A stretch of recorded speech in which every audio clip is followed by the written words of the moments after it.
Hello, Holistic Chamber of Commerce family. Welcome to today's Member Spotlight segment. And I am pleased to introduce to you Dotty Scott. Dotty is a web designer, social media expert, speaker, and trainer, and prides herself on listening. Super important. So many people don't listen to their people. I know everybody's experienced that.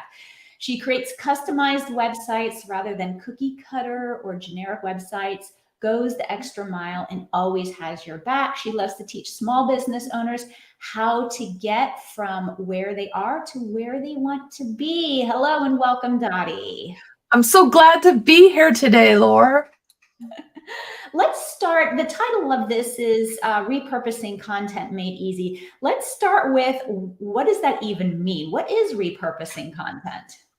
Well, most business owners, if you're like me, you have very limited amount of time to create content. So the best use is, once you've created it, is to use it in a whole bunch of different ways. So for example, I can create like a 3 to 5 minute video, and then I can break it down into smaller videos. I can make a blog post from it. I might take out a few of the just like key ideas or thoughts, and then create the little graphics that go in Instagram or any other social place. So yeah, it's basically taking your topic, whatever that is, and breaking it down so that you can use it all over the internet. Because really, the idea is to be known before you're needed. And when you're needed, someone is going to know how to get a hold of you because of all the different things that they see from you around the internet. I really like what you said on many levels. Number one, we're all trying to figure out how to leverage our time better. Mhm. And by repurposing, it frees us up from thinking, oh my gosh, I have to create a blog post. And now I have to create a video. And now I have to create, Facebook posts. And then and I love that when we're consistent with posting things and people see us, they know us before they need us. I like that. I might have to Yep, be borrow that known phrase. before you're needed. I want to tell you a little secret, Laura. Um, Okay. for my blog posts, so I don't type well. And to be honest with you, I'm dyslexic. So typing is not my forte. So what I'm doing now is I'm making a video. I upload it to YouTube and I wait about a day. Then I can go back into YouTube and I can copy the translation that YouTube creates for their little subtitles for closed captions. And I throw it into a Word document, edit it, and that's my blog post. So it makes it super easy if you're using those translations. So why type it out? Right, right. So before we dive further into it, though, I know there's some people that are watching this that are not technologically savvy, and they're probably like YouTube uploading. I don't like captions downloading. Like they're already lost. So is this something that is it like, don't worry, I do this for you type of thing, or um, just Well, help people not freak out over this? okay. So first of all, it's not as hard as it looks. As far as doing it for you, I don't do that, but I do have an Ask Dotty membership that's all about using technology in your business. And I have videos in there that show you step by step how to do things. Okay. But as far as YouTube goes, once you have your channel created, and if you have a Google account, you have a channel, you just need to turn it on. They have a little upload button. It connects to your computer just like any other upload would. You find the video, you upload it, and you wait. Then you fill out a form. It's like the title, the description, it kind of walks you through it. You answer their questions and you hit publish. So it's not like super technical. As far as the translation goes, you do nothing. You just wait. I mean, it's not an instant thing. Once your video gets published, the translation isn't there right away. And I usually just wait a day and come back. And then it's there. You can copy and paste it. Okay, well, that's good. I just wanted to find a way to reassure people that, we're not just like, hey, do this. And then they're like, oh, but I don't understand. That's so great that you have this opportunity for people to become a member so that they actually can learn how to do it through videos. I mean, that makes a lot of sense to just have Yeah. videos on how to. Okay. All right. So let's talk about, now we kind of talked about the process, posting to YouTube, copying the caption, which is great because you used to have to do that manually before, if I recall correctly. Yes. We didn't always used to do that. And that And was then, a pain. yeah, and then writing a blog. Now that we understand like the process, people might be asking like, what kind of videos should I be creating and posting? So I've got a couple of different answers for that. If we're talking strictly social media and getting known before you're needed type stuff, then that is more educational, or behind the scenes of what you do, things that will let people know your personality. So that the get known part is super important, because people want to do work with people they know, like, and trust. We've all heard that. And on the internet, it's really hard to know or trust. So these videos give you the opportunity to really show what it's like, or what you're like, possibly what it's like to work with you. If we're talking about your website, the number one video you must have is an introduction video, one that tells people what you do, who your ideal clients are, and hopefully you can show a little bit of your personality in that video as well. And just put that on your homepage, your about page, wherever is appropriate. Other videos that I have on there, I have a lot of FAQ videos.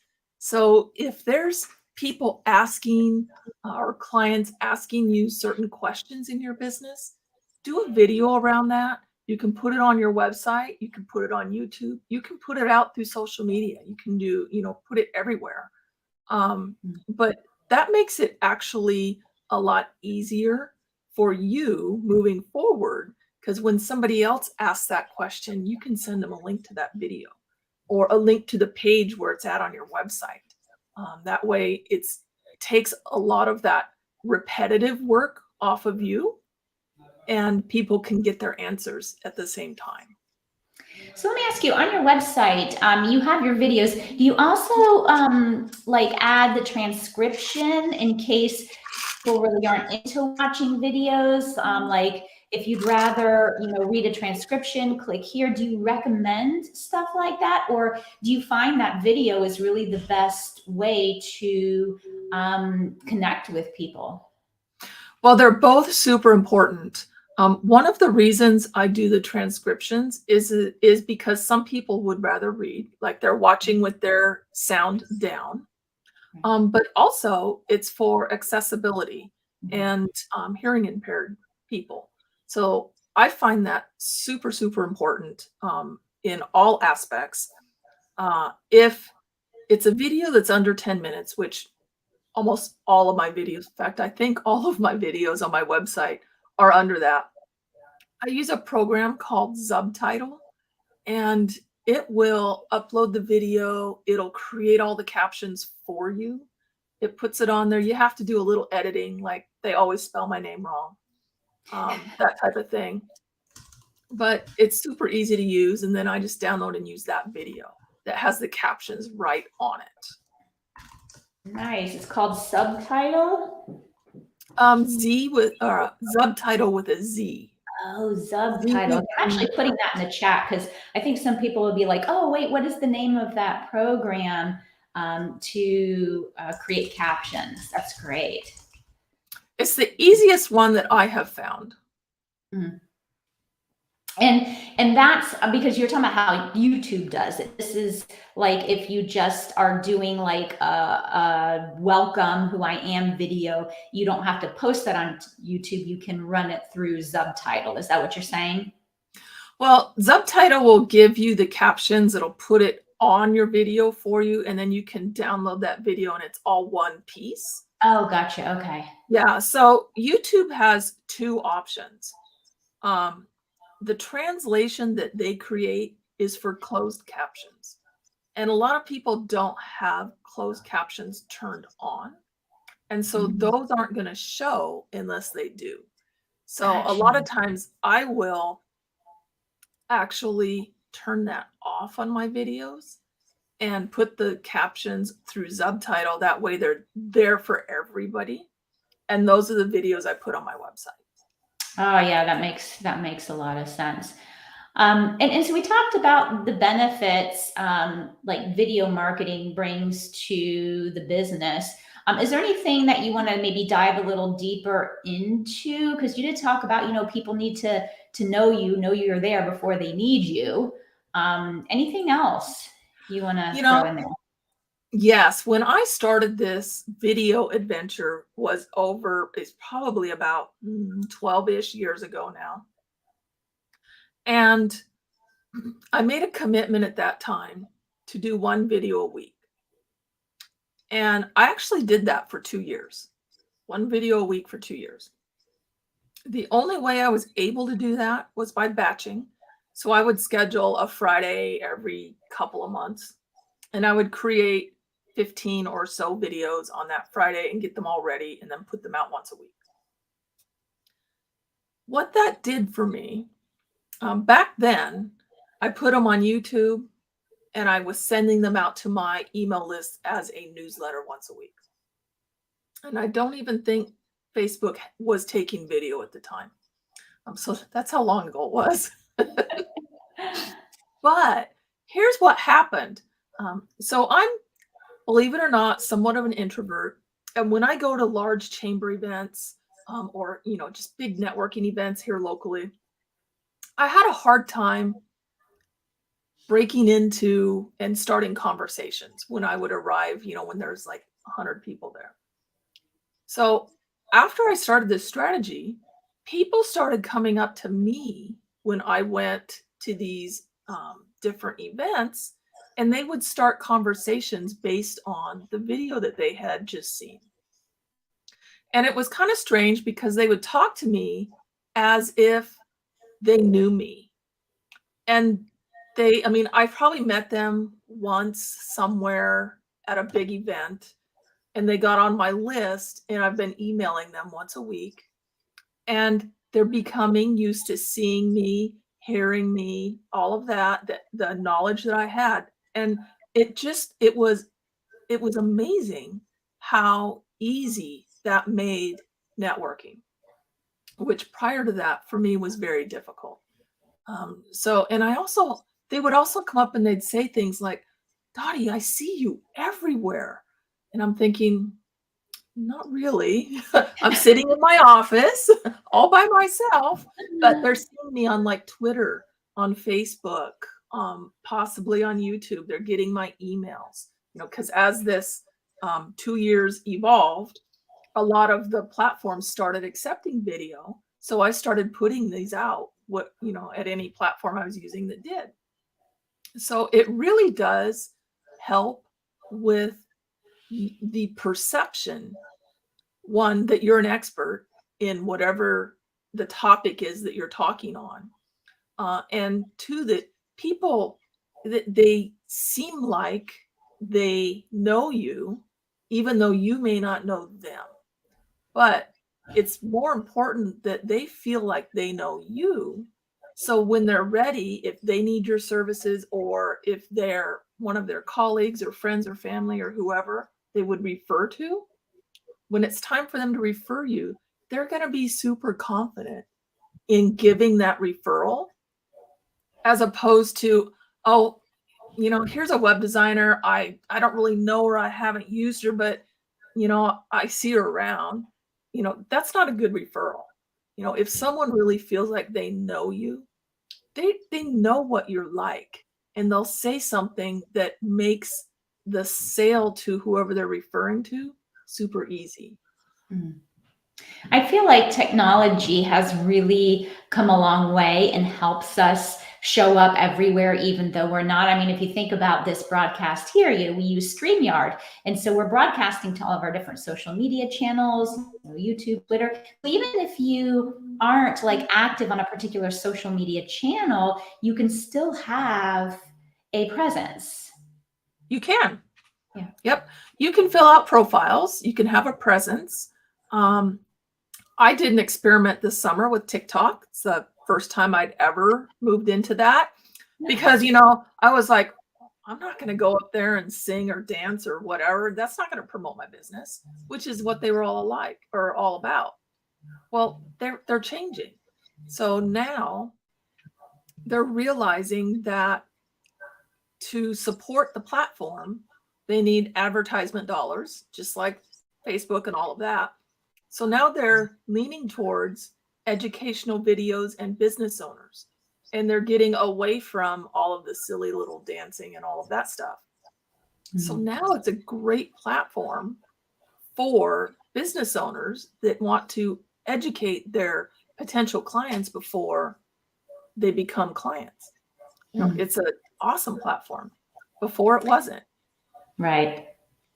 Yeah, I can see how repurposing content makes a lot of sense because, and I've heard this, I mean, you can correct me if I'm wrong, but it takes like people like 8 times or something just to see you and grasp what you're saying, because some people pop on, they watch like a piece of your, video, but then they hop off. And if you take the video and then you transcribe it into a blog post and you break that blog post up and then link it to the full blog post, it seems like finally by the time they see all that, they're getting the gist of what your message is.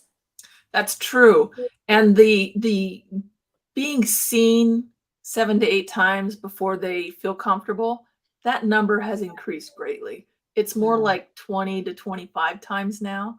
And it's because of everybody's short attention span. I think we've created that ourselves. Yep, so self-inflicted.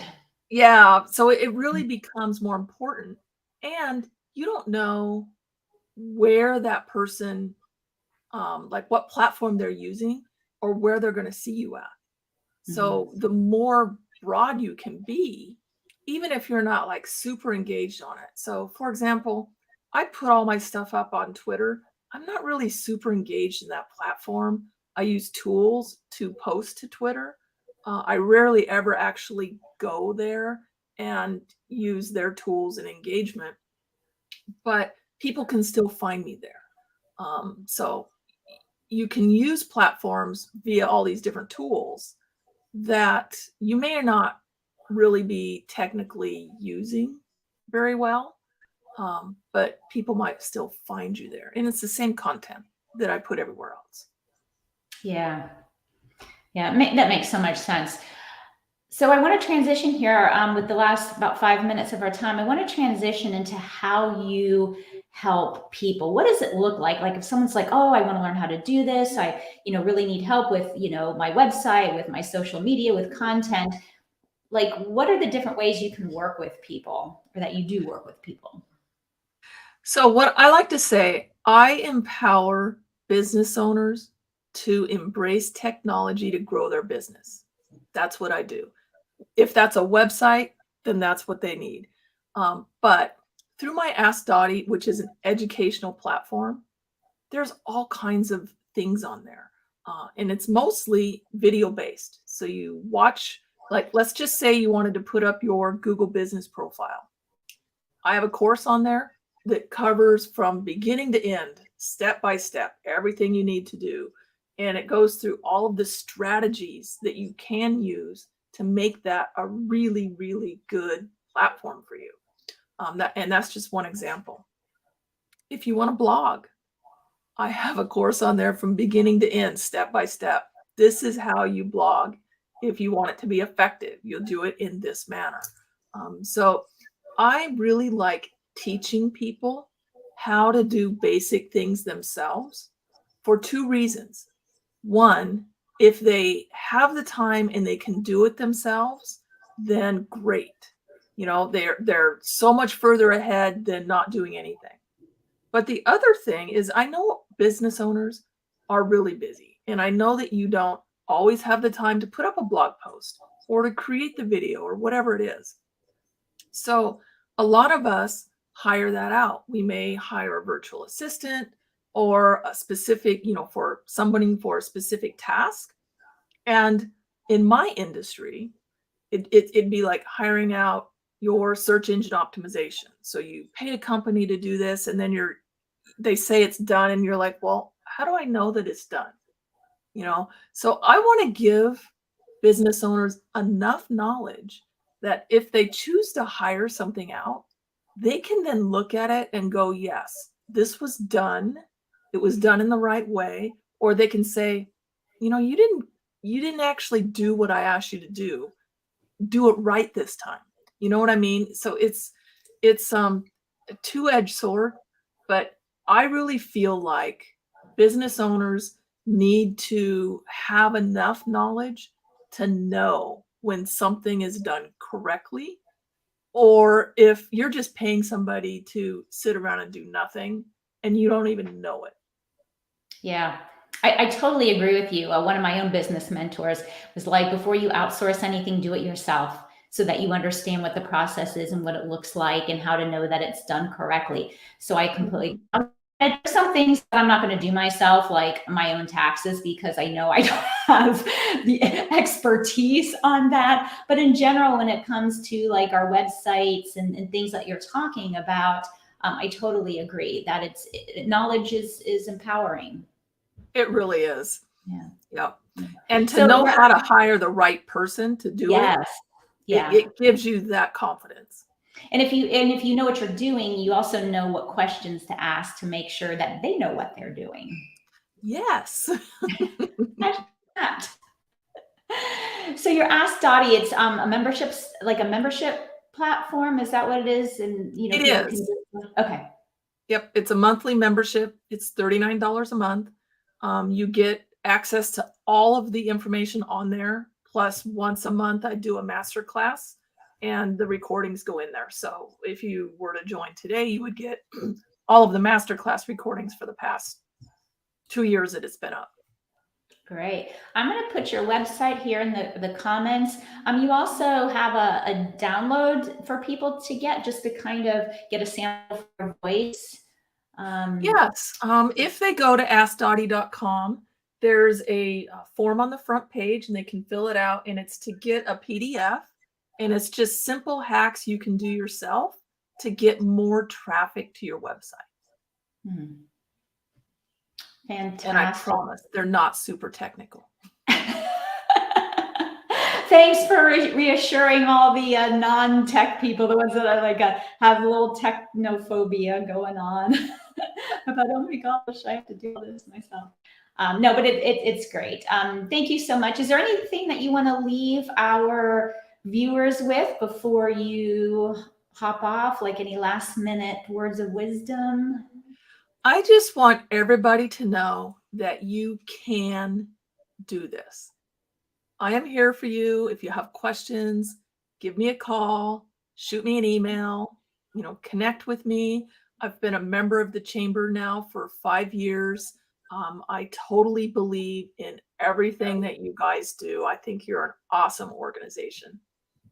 Fantastic. Thank you so much, Dotty, for joining us today and sharing your wisdom. And thank you, everybody that tuned in and participated. I'll see you next time.